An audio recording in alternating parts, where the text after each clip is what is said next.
वक्फ bill JPC की बैठक में फिर हुआ विवाद, विपक्षी नेताओं ने किया वॉकआउट।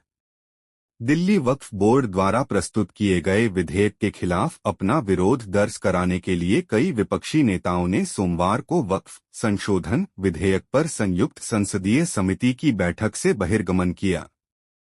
वॉकआउट करने वाले सदस्यों ने कहा कि दिल्ली वक्फ बोर्ड के प्रशासक, जो पैनल के समक्ष उपस्थित हुए थे, ने दिल्ली सरकार की जानकारी के बिना प्रेजेंटेशन में बदलाव कर दिए।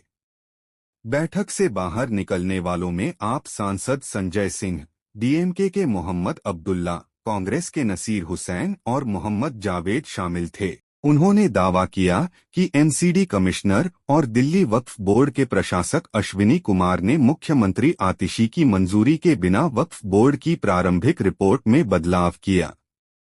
बैठक की अध्यक्षता भाजपा सांसद जगदम्बिका पाल ने की। समिति ने दिल्ली वक्फ बोर्ड, हरियाणा वक्फ बोर्ड, पंजाब वक्फ बोर्ड और उत्तराखंड वक्फ बोर्ड के प्रतिनिधियों को वक्फ संशोधन विधेयक 2024 पर मौखिक साक्ष्य दर्ज करने के लिए बुलाया था। 22 अक्टूबर को हुई पिछली बैठक में पैनल की बैठक में भाजपा सांसद अभिजीत गंगोपाध्याय और टीएमसी सांसद कल्याण बनर्जी के बीच गर्मागर्म बहस हुई थी। बनर्जी ने कथित तौर पर गुस्से में कांच की बोतल फेंकी और बाद में कथित तौर पर पाल की ओर कांच फेंका। इस प्रक्रिया में उनका हाथ चोटिल हो गया। बाद में टीएमसी सांसद को जेपीसी की एक बैठक में भाग लेने से रोक दिया गया।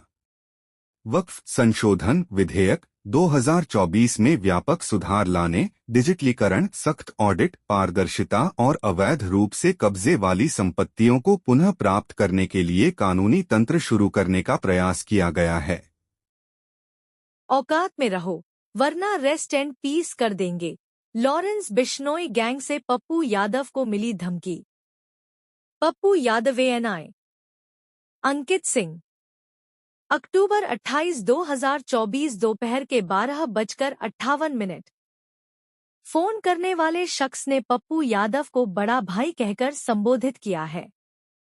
पप्पू यादव को इसमें बार बार हिदायत दी गई है कि वह इन सब चीजों में ना पड़े, वह इससे दूर रहे। बाबा सिद्दीकी के बेटे जीशान सिद्दीकी से मिलने और बॉलीवुड अभिनेता सलमान खान के समर्थन में उतरे पूर्णिया सांसद पप्पू यादव को अब जेल में बंद गैंगस्टर लॉरेंस बिश्नोई से लगातार धमकियां मिल रही हैं।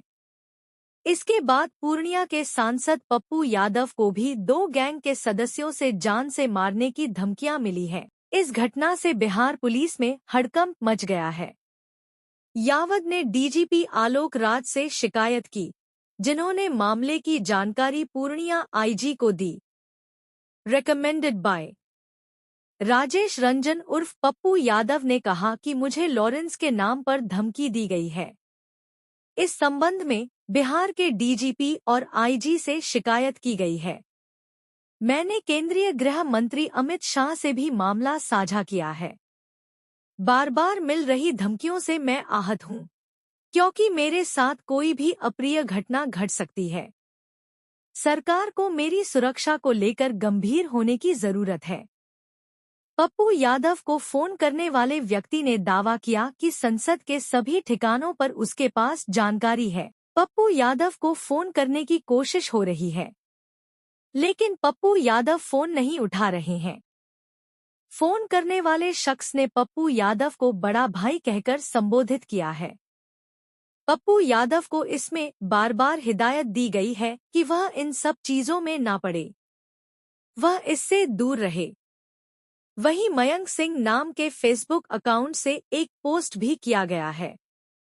इस पोस्ट में लिखा गया है कि मैं पप्पू यादव का स्पष्ट कह देना चाहता हूं कि तुम औकात में रहकर चुपचाप राजनीति करो। ज्यादा इधर-उधर 3-5 करके टीआरपी कमाने के चक्कर में मत करो, वरना रेस्ट इन पीस कर देंगे। आपको बता दें कि मुंबई में एनसीपी नेता और पूर्व मंत्री बाबा सिद्दीकी की हत्या के बाद पप्पू यादव ने गैंगस्टर लॉरेंस बिश्नोई को खुली चुनौती दी थी।